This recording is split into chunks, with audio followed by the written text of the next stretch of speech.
কেমন আছেন গেদু? কেমন আছো? আসসালামু আলাইকুম। গেদু আমি খান সাহেব। গেদু গেদু আপনি গেদু? আপনারা মনে চেনেন? চিনি। কারা কারা চেনেন না একটু হাত উঠান। আপনি গেদু আমরা চিনি। সবাই চেনেন? জি। যাক মাশাআল্লাহ। খান সাহেবকে আজকে আনি নাই। খান সাহেবকে আয়না করে বন্দি করে রেখে এসে বসি আমি। খান সাহেবকে বললাম আপনি থাকেন, আজকের প্রোগ্রামটা আমি করে সেটা নেই। তবে হ্যাঁ, খান সাহেবকে না আনলেও আমি একজনকে আজকে আমন্ত্রণ জানাচ্ছি।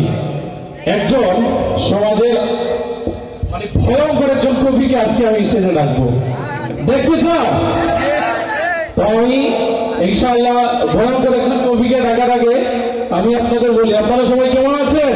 আলহামদুলিল্লাহ। আপনি কেমন ভালো আছেন? আছেন তো ইনশাআল্লাহ? আমার তো বাড়ি সিলেটে, সিলেট থেকে এখানে আসলাম। তো সিলেটের কথাগুলো বুঝেন আপনারা? হ্যাঁ, যাক মাশাআল্লাহ, আপনারা যে বুঝেন আমার কথা ওটাও ভালো লাগছে। আচ্ছা যাই হোক, প্রিয় দর্শক, এবারে আমাদের একজন কবির সাক্ষাৎকার নিতে চাই, যেই কবি সারা ওয়ার্ল্ডের ভিতরে অত্যন্ত ভয়ঙ্কর একজন কবি। সেই কবিকে আপনারা দেখতে চান? আমরা আমার কবিকে আমন্ত্রণ জানাচ্ছি আমাদের স্টেজের মধ্যে। আমাদের ভয়ঙ্কর কবি ইতিমধ্যে চলে আসবেন।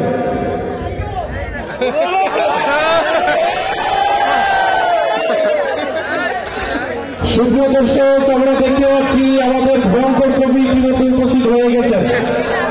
আসসালামু আলাইকুম। আপনি ভালো আছেন? ও আসতে কোনো কষ্ট নেই তো?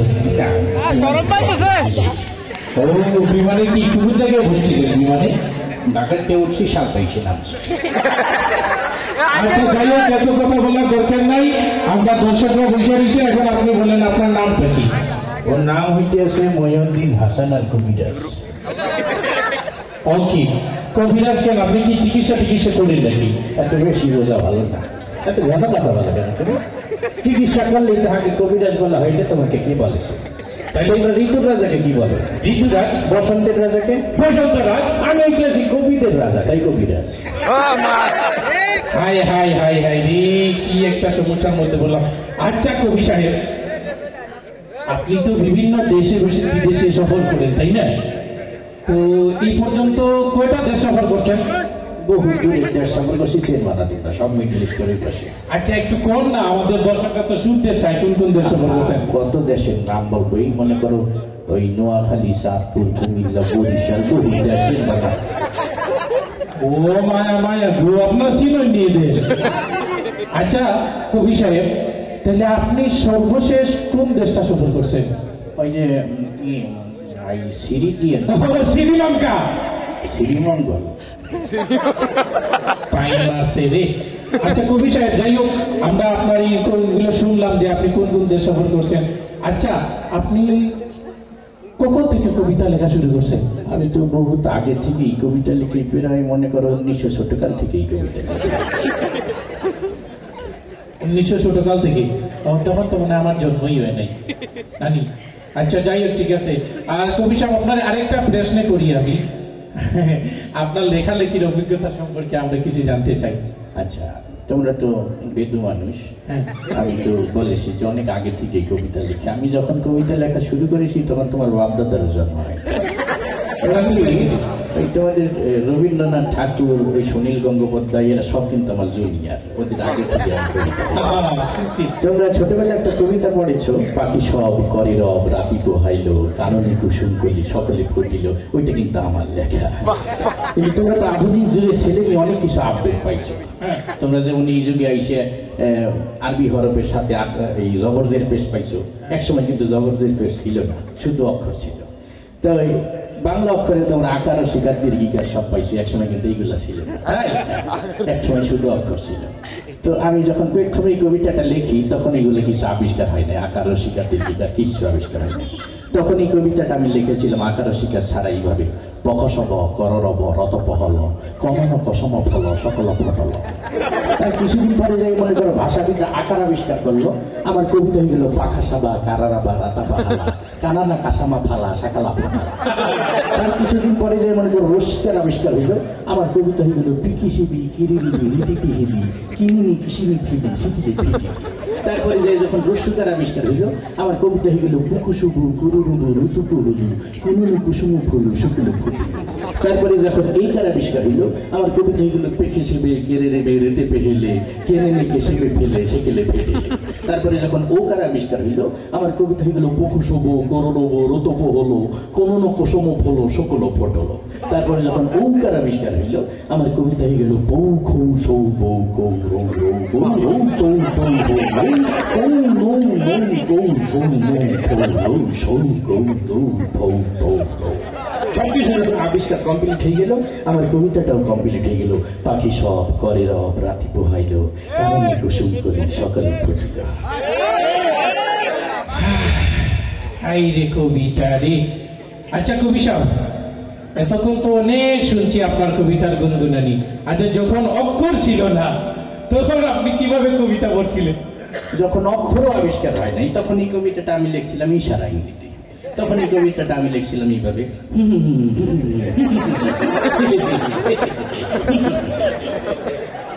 কবি সাহেব, এখন আর আপনার সম্পর্কে কিছু আমার জানতে ইচ্ছা করতেছে না।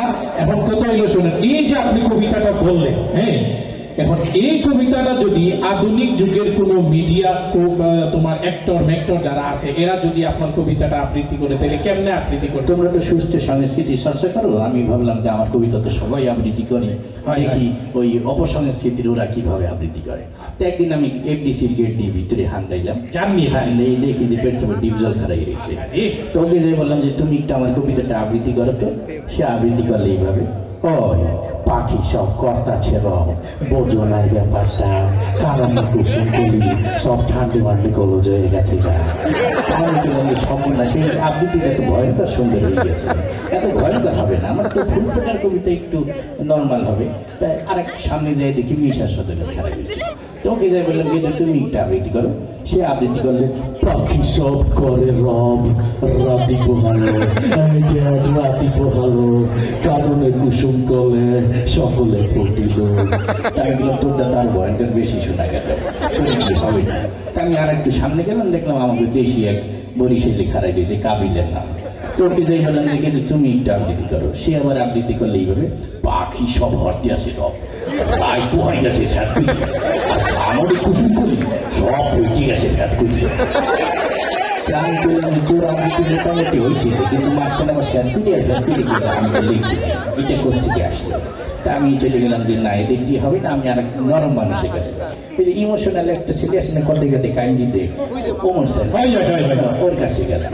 ও তো কান্দতে কান্দতে কয়, পাখি সব করে রাতি পোহালো কারণে কুসুম করে সকলে ফুটিল। আমি বললাম তুই আর কান্দিস না, ফুল ফোটা কবিতা আমার মানুষে কান্দি না, এটা আনন্দের কবিতা। তারপরে ও দেখলাম পারলো না, চলে গেলাম ওই মান্নার কাছে। মান্না আবার এটারই ইমোশনাল দিয়ে কইল, পাখি সব করে রব রাতি পোহালো মজার রাতি পোহালো কাননের কুসুম করে সকলে ফুটিল। আমি গেলাম তোরটা মোটামুটি হয়েছিল, মাঝখানে আবার আমার লিখি। তারপরে আমি চলে গেলাম ওই যে কথায় কথায় মারামারি করে একটা ছেলে আসে, এই অ্যাকশন হিরো, ওকে যেই বললাম লিখে তুমি আবৃত্তি করো। ও তো সেই তুমি তোকে পাখি সব করে রব অতি ভালো কারণ কুসুম করে সকলে ফুটিল একটা খুশি মেঘে দিচ্ছে। তার এই জগতে দেখলাম আমার কবিতাও নিরাপদ না, আমি নিজেও নিরাপদ না। আমি ভাবলাম যে না এই চলচ্চিত্র অঙ্গনের বাইরে একটু রাজনৈতিক অঙ্গন থেকে বুঝে আসি। তো রাজনৈতিক অঙ্গনে যাই প্রথমে দেখা গেল আমার কাকুর সাথে, সবাই যাকে কবিতা বললাম যে কাকু আপনি একটু আমার কবিতাটা আবৃত্তি করেন। কাকু আমার কবিতা আবৃত্তি করলেই করে, পাখি সব পোহালো রাজনীতি করার কিছু নেই, কুসুম কলি সকলেই ফুটিল, ফুল ফুটুক আর না ফুটুক পদ্মা সেতু কিন্তু হয়ে গেল। আমি বললাম যে কাকু আপনাকে দিয়েছি আমার ফুল ফুটার কবিতা আবৃত্তি করতে, আপনি এর ভিতরে আমার পদ্মা সেতু আনতে গেলেন। তাই বললাম যে না আপনার দলে কাজ হবে না, আমি একটু বিরোধী দল থেকে ঘুরে আসি।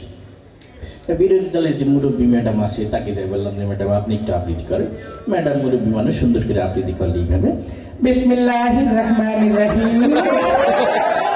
প্রিয় ফরিদপুরবাসী, আপনারা জানেন পাখি সব সব রাতি হলো ইনশাল্লাহ কামনে কুসুম কালে সকলেই ফুটবে, না ফুটিলে ঈদের পরে তীব্র আন্দোলন হবে ইনশাল্লাহ। আমি বললাম ম্যাডাম আপনি আমার ফুল ফুটার ভিতরে আমার আন্দোলন শুরু করেন, এটা তো একটা খুশির খবর, ফুল ফুটতে আসছে আন্দোলন কবিতা না। তা আমি ভাবলাম যে নাই কোন জগতে কাজ হইতে পারে, এই আপনার কবিতা।